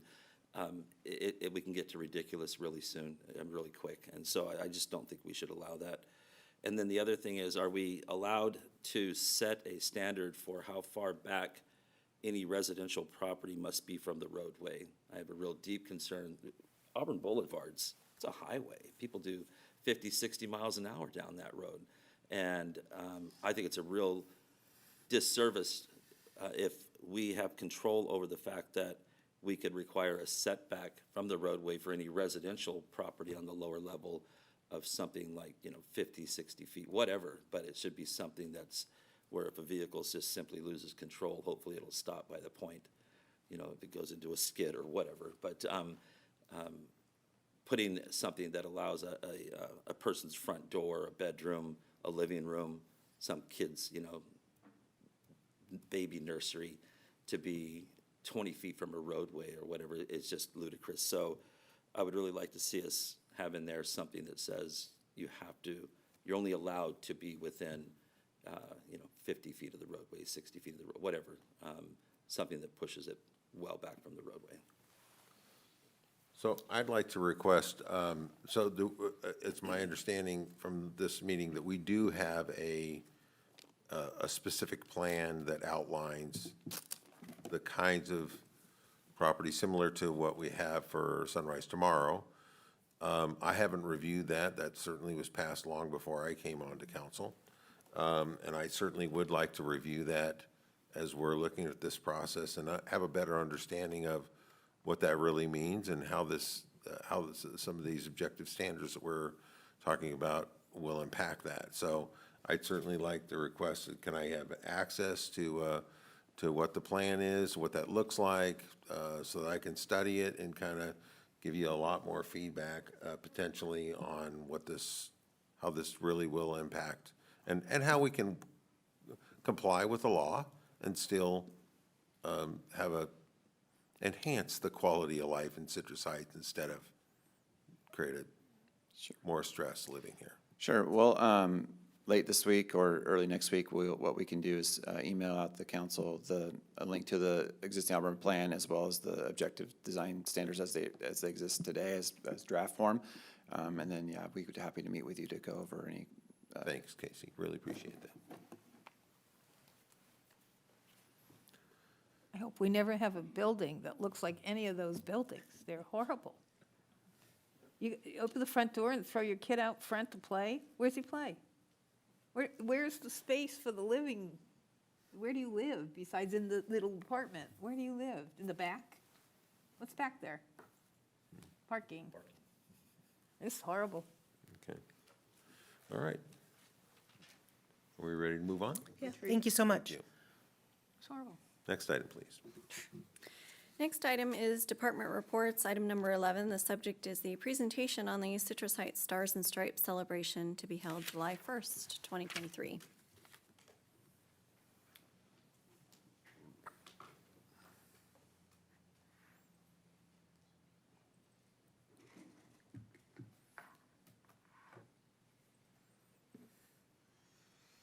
Good evening, Mayor, Vice Mayor, council members. Regina Cave, General Services Director. It's my pleasure to bring to you this evening the update and preparation for the Stars and Stripes celebration that we have scheduled in T-minus 9 days. So 9 days from right now, we'll be rocking out over at Van Maren Park. All right. So we've heard from the community over the last couple of years, especially coming out of COVID, there's just this dire need and desire to have more events here in Citrus Heights, to kind of bring back some of the old that we used to do and be able to provide for opportunities for our community to engage with each other. And so we are happy that earlier in the year, council did direct staff and approved of an allocation of funds to be able to hold our first inaugural Citrus Heights Stars and Stripes celebration. So what to expect? Entertainment, of course, food, fireworks, and fun. So entertainment for all. This is a family-friendly event. We have worked with an outfit, for lack of a better word, for music. So we will have radio DJ music that will be starting at 6 o'clock, so from 6 to 7, kind of a soft opening as folks are arriving. We will have the live band, C.C. Seeger, so a tribute band to Creedence Clearwater Revival, and Bob Seger will be playing from 7 to 9:30 p.m. with a small break in between. We will also have a kids zone starting at 6 o'clock until 9 o'clock, where we will have face painting provided by our Citrus Heights pageant queens. We'll be doing face painting. We have coloring, where we will be highlighting our CARES campaign coloring books. We'll also have flower planting, so kids can come over and decorate a little flower pot with some stickers and markers and be able to plant a little flower and take home with them. We'll have bike decorating for families that live close by, where it's conducive for them to ride their bikes over here. We'll have bike decorating, and with our Citrus Heights PAL team, they will be out there with games, and we'll be ready to set up for a little bike rodeo if we have enough interest and enough little mini cyclists out there. So food for purchase, we will have on site and ready at 6 o'clock. Bring your empty bellies. We'll have Dub's Lunchbox, Hefty Gyros, Cato's Asian Grill, Kiki's Chicken and Sand Tacos for some dinner. And of course, what kind of an event can you have without having dessert? So we'll have Daisy's Desserts, Kona Ice, and Forney's Kettle Corn. And of course, fireworks. So we have a 20-minute firework display starting at 9:45 will be our launch. It's a professional display that was designed specifically for our event, and we will be having multiple locations where we will be launching from. Of course, the concern has been traffic and parking, and this is kind of a intimate location over here, much different than what was held over at Sunrise Mall in previous years, but nonetheless, we've tested the waters when we had our 20-year celebration, and so we know that we can accommodate a pretty large crowd over here. So we'll be closing our streets to through traffic starting at 4 p.m., and those closures will start over on Stock Ranch, just past Solway, so the residents up in that north residential neighborhood will still be able to access their neighborhood. And then we'll be blocking off Fountain Square right outside of our south driveway, so residents who live across the street in Aspen Ranch community, they will be able to access through that gate. Similar again to what we did for the 20-year. So this is kind of a map of the area. As you can see, kind of busy, but all of the pink are designated parking areas. We've worked with the Heights Church, we've worked with the Surgery Center, as well as Dignity to be able to provide for parking. And then, of course, we have parking at our police department, both on the south lot and the north green lot. We will have some parking available around the community center. And then we have designated ADA parking here over at the City Hall campus. We have about 52 ADA spots available. We will also have staff with golf carts, so we'll have golf carts going around between these immediate neighborhoods and these parking lots, being able to pick folks up who need a ride to and from. And we also have shuttle services that will be rotating through the neighborhood. As you can see, it's Woodside up at the north, so they will be coming from the Heights Church across Sylvan, go through Woodside, down through Thalia, drop off at the park, and then circle back through Stock Ranch and back out onto Sylvan. This is kind of the fireworks area, so we'll be launching from the large field, as you can see within that red circle, and then just outside of the traffic circle in the roadway. The white identifies the crowd control area, so folks will still be able to see from across the street on the other side of the median. They'll be able to set up their blankets or their chairs and be able to watch from there, as well as from Van Maren Park. And then, of course, all in the details. So again, we'll have the shuttle, we'll have the golf carts, we will have portable restrooms on site, a whole bunch of them. We'll have hand washing stations and hydration station. And because I couldn't control the weather, even though it's been beautiful these last couple of weeks, weather projection somewhere in the triple digits next Saturday. So we will make sure that we have some swamp coolers, some large fans with some misters out there to kind of keep the crowd cool. And then we'll have a first aid station provided by volunteers through Dignity Medical Center, and our partners with Metro Fire will also be on site as well. So again, recap of the fun, we'll have music, food trucks, the kids zone all starting at 6 o'clock. We'll have our live band starting at 7, our fireworks at 9:45, and a lot of this will be happening in the lawn, so make sure you bring your blankets, your towels, your lawn chairs. Please no large canopies or tents. No large beach umbrellas, and just come out and join the fun. And that's it. Any questions? Don't forget mosquito repellent. We will have. I've got cases. Thank you for reminding me. I've got cases of mosquito repellent we will have out there. We will also have because again, it will be warm, and some of those food truck lines might get a little bit long. We will have some water available for folks as well. Have we told the park not to turn the water on? Yes, so they will be, they're turning their water off on Wednesday. They will be mowing again on Friday, so it's nice and clean and fresh. We've tried to make sure we've grabbed all the details. I know this is our first dog and pony show doing this, but hopefully we've got everything nailed down for next year. I'm just disappointed all my grandkids are going camping, so. Oh. We could put it off, do it another day. Yeah, let's just reschedule. We thought about that when we saw the weather projections. I thought, is it too late? We can't bump it to this weekend. Have you seen the 10-day forecast? What's it look like? So this morning it showed 108. Oh, no. And then as we've been checking throughout the day, of course, it's California, so, you know, throw a dart at the weather. Right now, I think it's 102, 104. So if it can keep on dropping down to maybe 95, 98, I think it'll be manageable. Absolutely. We also have, of course, you'll start seeing a little bit more signs. We wanted to make sure we didn't inundate the community too early because sometimes we become blind to signs, but you will start seeing a lot of signs that we have going out, and we also have yard signs available for our council members, if you can put them in your neighborhoods to remind your fellow neighbors. Thank you, Regina. Yes. Great presentation. Thank you so much.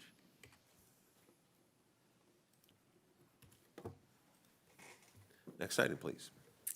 Our next item is Department Report Number 12. The subject is Fireworks Enforcement and Operation Plan by the Police Department. So we just had fun, and now here we go. That's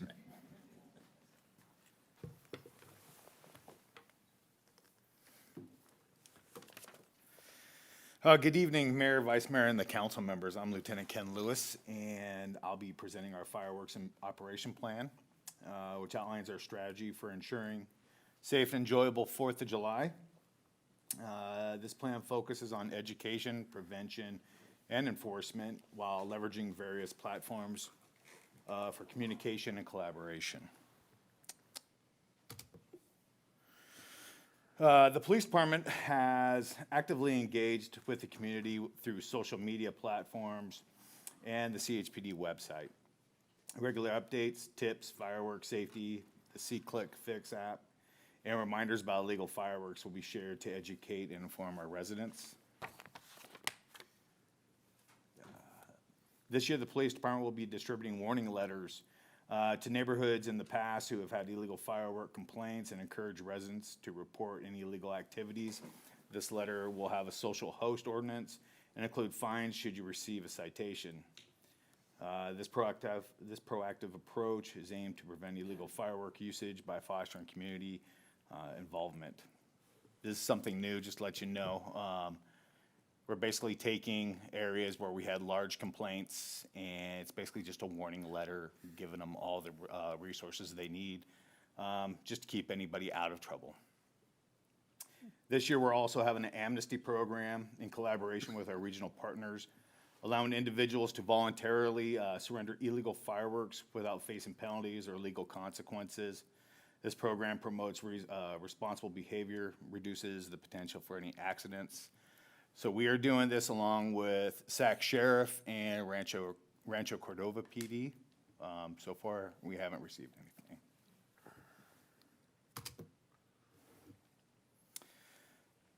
The PD has conducted extensive internal meetings collaborating with our code enforcement, communications division, and with the regional fireworks task force. The police department will have a zero tolerance policy towards illegal fireworks. This approach sends a strong message. The violators will not be tolerated, and strict action will be taken against any offenders. To enhance our enforcement capabilities, the police department has allocated additional personnel specifically dedicated for firework enforcement. They will be teamed up with Sac Metro Arson, and they'll be strictly for firework enforcement.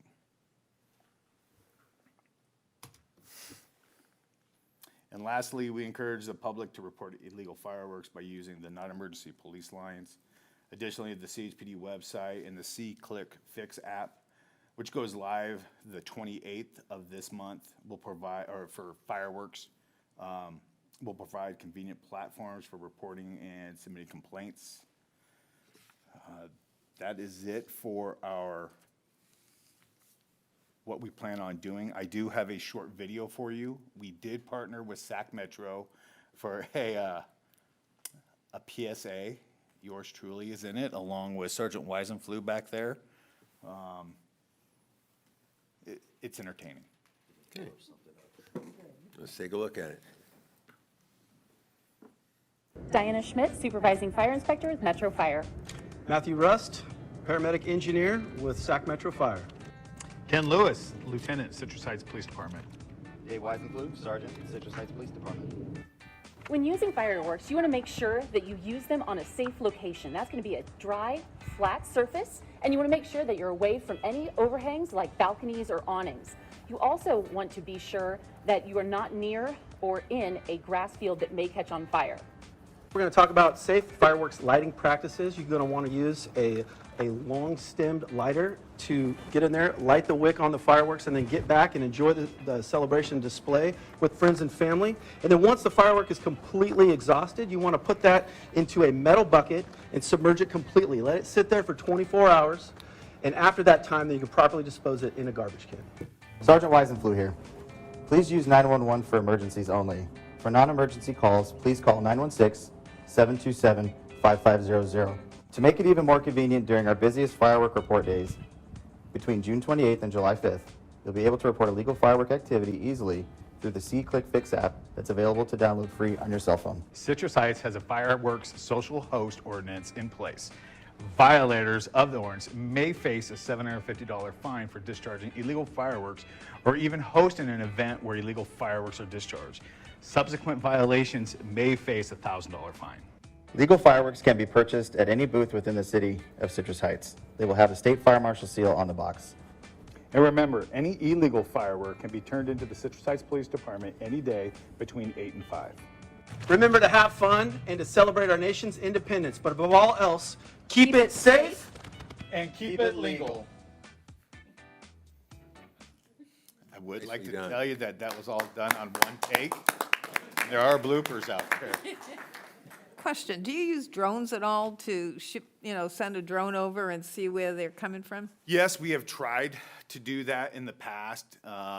It didn't really work all that well. There's a couple of different things when we're sending They drones shoot up. your drone down, yeah? There's that possibility, yeah. Using a drone, we generally have to have 2 people to operate that drone, so it's taking 2 officers to do that.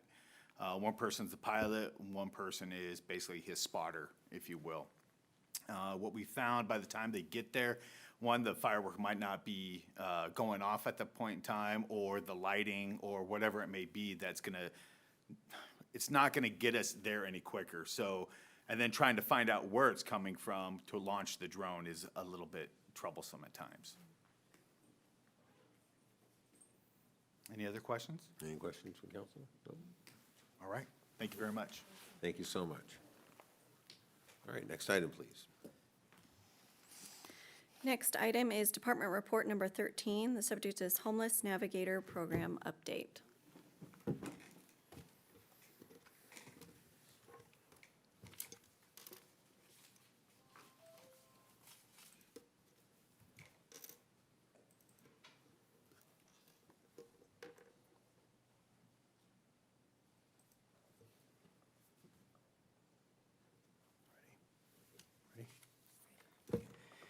A pleasure. Good evening, council. Very good to see you. My name is Seth Semino. I'm a detective sergeant with the police department. For the last 3 years, I've had the privilege to lead and supervise our special operations and now our impact team.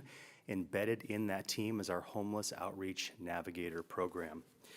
Tonight, we will be providing you with a little rundown on the past year's statistics and where we are currently with our Homeless Outreach Navigator program. The first slide that you see here is for highlights and overview. We were one of the first agencies in the region to have a Homeless Outreach Navigator program. Over the years, we have developed well-established relationships with dozens of regional partners, which has been an incredible benefit for us, and readily available services for our clients for the best wraparound support and care that we can provide. Some stats for you from our Homeless Outreach Navigators. This will be for 2022. Contacted during that year, 215 individuals, an active caseload of 148 of those individuals. 112 were housed throughout the year. 12 families were able to be placed in shelters that had minor children. 16 individuals were entered into recovery programs. And on average, about 6 to 7 individuals a month were housed through the Navigator program. Next slide, please. The next slide is our 2023 HIFI stats. HIFI stands for Homeless Information Field Identification. For a couple weeks last month, we asked our police department personnel in their travels if they contacted an unhoused individual to communicate with them and seek some feedback from them, specifically involving services that the city of Citrus Heights could provide. During that 2-week period of time, we were able to contact 107 unhoused individuals. 87% of those individuals agreed to answer our questions, all voluntary, of course. 53% have not worked with a navigator before. 30% did not want assistance from a navigator. And 75% identified as living in the city of Citrus Heights. And the vast majority of those were folks that were born here or have family or friends that are close by. Next slide, please. And some success stories about our Navigator program. Very proud of what the city has been able to do over the last several years with this robust program, and just some highlights for you. An unhoused individual in Citrus Heights for 30 years is now 18 months sober, living at Grace House, which is one of our partner recovery centers that we work with. This individual has reconnected with family, and during the holidays had a chance to travel and see some more family, which was great. 2 clients combined were unhoused for 21 years on the streets. Our navigators worked with them to help them recover through substance abuse addiction. Both are now sober, working full-time, are renting an apartment, have bought a car, and are raising their child as responsible parents. And our last success story is an unhoused individual for 25 years here in Citrus Heights, is now 4 months sober and living in Grace House. She is off the streets and was sober for her daughter's wedding last month. Is Grace House in our city? Grace House is just outside of our city, just south of Coyle. So we're talking a stone's throw from our South City limit line. And I will turn it over to my partner, Nicole. Good evening, Mayor, Vice Mayor, Council members. Nicole Piva with the Community Development Department. So I'm going to quickly go over our next steps with our Navigator program. Self-help housing has provided services to Citrus Heights since 2018. They have recently dissolved due to bankruptcy in May. And we're thankful for the self-help partnership. Like Sergeant Cimino has mentioned, they've done a great job. So we're very lucky to have had them for as long as we did. But after the dissolution of self-help housing, staff immediately began evaluating the alternatives to continue our Navigator services. And these are the nonprofits that we did reach out to. We had conversations with on maybe transitioning the Navigator program to one of these nonprofits. They're all great nonprofits. They focus on removing people from instability, breaking down barriers, and providing resources. So with that, I would like to announce the city is very excited to partner, it's a proposed partnership with Sacramento County. The city plans to enter into an MOU. At a future council meeting, we'll bring that to you tentatively. We're looking at September 14th. So we'll enter into that MOU with the county and SAT Covered. SAT Covered will provide the resources, the outreach services to the Citrus Heights area. Sacramento Covered is a nonprofit. They've been providing homeless care coordination to the community since 1998.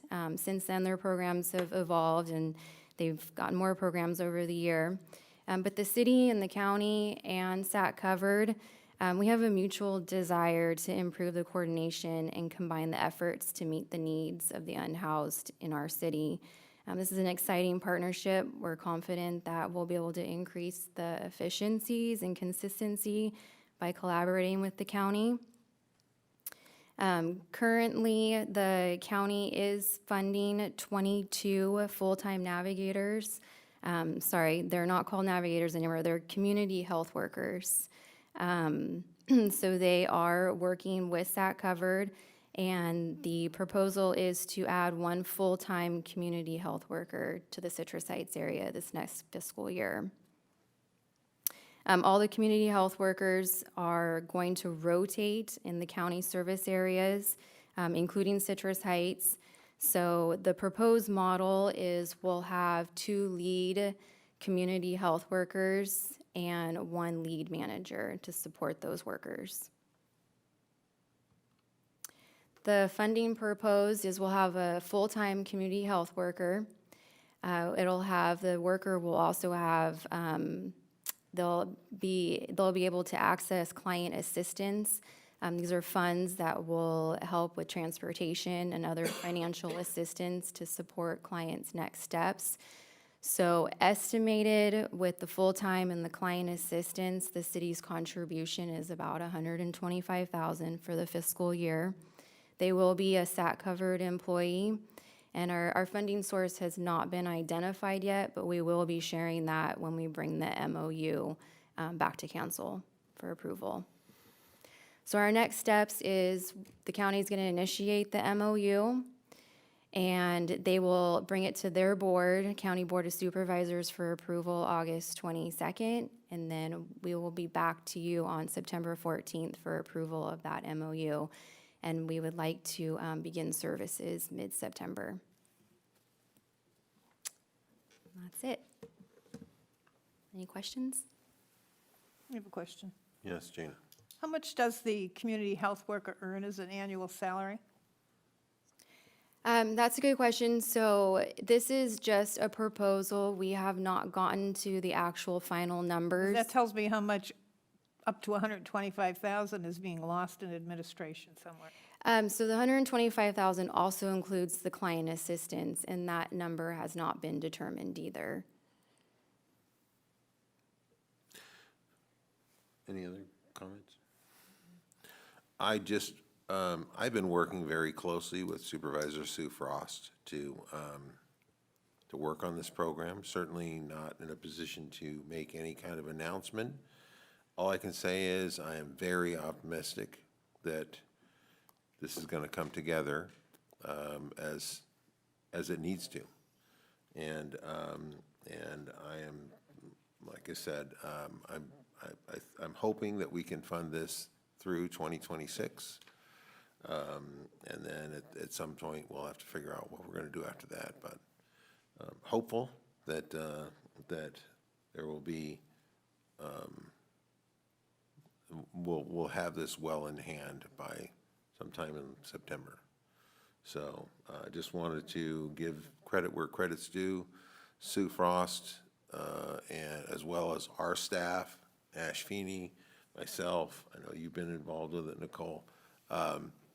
Everybody's working really hard to bring this program together. So please be patient with us. Thanks.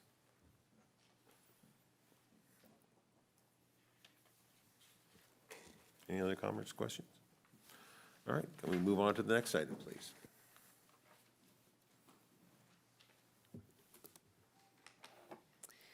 The next item is city manager items.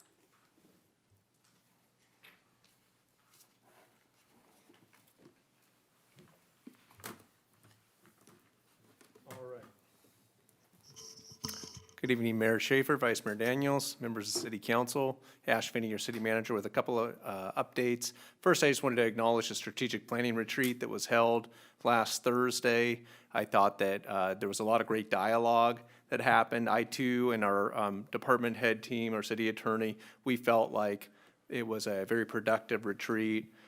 Really helped to hear what's on the minds of our city council members, and then coalesce around our next set of strategic objectives that help, guide the ship, so to speak. So thank you for all your robust participation in that planning retreat, and looking forward to coming back at the July 13th meeting with the strategic objectives that were discussed and agreed upon at that meeting. We'll come back with a resolution for adoption on July 13th. Also, just from the Stars and Stripes, I really want to put a shout out and recognize Regina Cave's great work on that. She has very much spearheaded this all the way through. It's got a lot of excitement. You can tell her heart's in it on service to the community and making sure that we're going to have a fantastic time that night. And this is on top of all the other massive amount of duties that she executes in her position. So thank you, Regina, for that. Very much looking forward to celebrating with the community on July 1st. And then the Navigator program that was just discussed. I too am very optimistic and excited about what this opportunity can mean. I think it's going to have some terrific efficiencies that are going to be achieved by working with Sacramento County and SAC Covered. And the other thing that is been kind of neat about it is, you know, I personally, Nicole, our whole team, our command staff from PD, we've been in consistent dialogue with many of our service providers at the county, some that I hadn't met before. And so we're learning too through this process about how we can best engage with the county to provide enhanced services to our Hunhouse community and help, you know, facilitate some additional success stories relative to getting people housed that are willing to take that housing. You heard how important the Navigator program has been and some of the successes that have been achieved. So looking forward to building and further advancing those successes. And that concludes my updates for tonight. Great. Can I ask a question? Did I hear right in the presentation that you're going to rotate these people around the county, and so the homeless person may see a different navigator? I thought one of the big things was our current navigator has established relationships with a lot of our homeless. Then you're going to ship her out to some other part of the county? Is that how that works? Well, there will be a rotating, the model is to have a rotating navigator. There will be familiar faces within that rotation too. There's two that are lead workers as well as one supervisor. The navigators, one thing that I actually am optimistic about having some rotation is there's different individuals may respond differently to different personalities and different people. Gabby Yost was very successful here in the city of Citrus Heights, and I'm also glad that she's going to be a familiar face we're going to see again, who's working with SAC Covered. It will be a little different model than what we've seen before. We'll continue to evaluate it as the model Well, I somehow runs. feel she was effective when she saw this people over and over and over again, so. And she's going to be with SAC Covered, so Then she's we'll going get to to go see. somewhere we'll get else to- and not be in Citrus Heights. I think one of the things that we've been working with SAC Covered in the county on is to let them understand that, you know, we're certainly excited to inform how the program is implemented within Citrus Heights, and I feel like we're going to have some good partners there. More to come when we get to the MOU discussion. That The concludes my microscope, we'll updates. keep the microscope there and. Right. Any comments or questions? No? Okay, next item, please. Next item is items requested by council members or future agenda. Anybody? Seeing none? Next item, please. There are no further items. All right. I hereby call this meeting adjourned at 7:54. Thank you for coming, everybody.